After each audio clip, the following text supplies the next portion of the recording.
I'd like to welcome you to BeMoreNews.com, the news before the news, where we uncover the truth.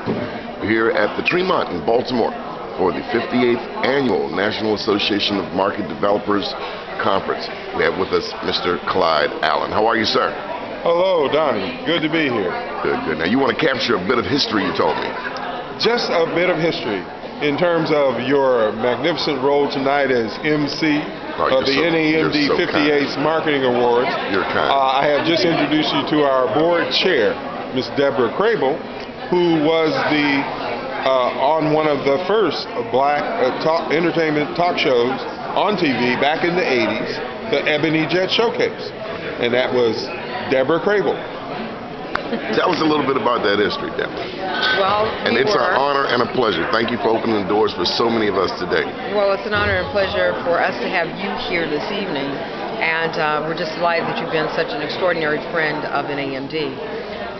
The Ebony Jet Showcase was a groundbreaking program that documented the Black Renaissance in the late 70s going into the 80s. Tom Joyner started the show. I came on later as the first woman to host the show with Greg Gumbel, and then later with Gerald Denard, and most people would probably remember that. But we were there when the Spike Lees and all those folks were coming up, and just groundbreaking television and film, and all kinds of exciting things were going on, even economically, with black people in America. So would you say that part of your job innately was to paint a certain image or help translate a certain image? Our role was to document the magnificence of black people in America and abroad. And it was just an extraordinary time, a high honor to work with Johnson Publishing Company at that time. It was in the heyday. Back in that time, we were riding around in limousines. And then Mr. Johnson took our credit cards away when the economy got a little tight. So, it was just an extraordinary time that was unique to then. Young people today don't have a clue. We started the entertainment tonight, that whole genre that folks are locked into now. Well, that's just what I wanted to go to when you think of the image that we have now, what people think of us around the world, the magnificent and instantaneous aspect of an email or YouTube or Twitter. We can send images all around the world, and I've been to other countries, and I can't say that I'm always pleased with who they think. Well, what you have to understand is that same vehicle is available to everyone. So those who are sending out the negative images, those of you who have positive images to send out need to be using that same vehicle to communicate a different message. There's diversity in our experience. We're not monolithic in our thinking, not monolithic in our way of being. We celebrate the diversity, but we do want to lift up those things that we consider to be the true attributes of our culture and the high and hallmarks of who we are as a people and our contributions to the world. Good deal. Any final thoughts? I'm just delighted that you're here again at the National Alliance of Market Developers.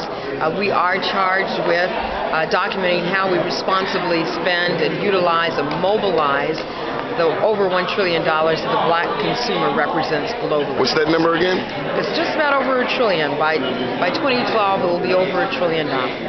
That's a whole lot of money to know how to leverage in terms of our consumerism and our buying power to acquire and to attain the things that we need to build complete and holistic communities, nations, and a world that we all can be proud of. Okay, I got one more question for you. Maybe it wasn't my last question. Did you ever envision a black president? When you first started? I would have liked to have believed that it would have happened in my lifetime. I think that most people, myself included, did not expect it, but we are prepared to embrace it.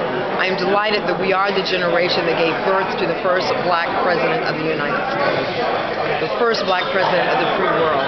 I reflect on my father, who served in Vietnam, Korea, and all of those people who really did shed blood, tears, sweat, the founders of this great organization that I represent as chairman today.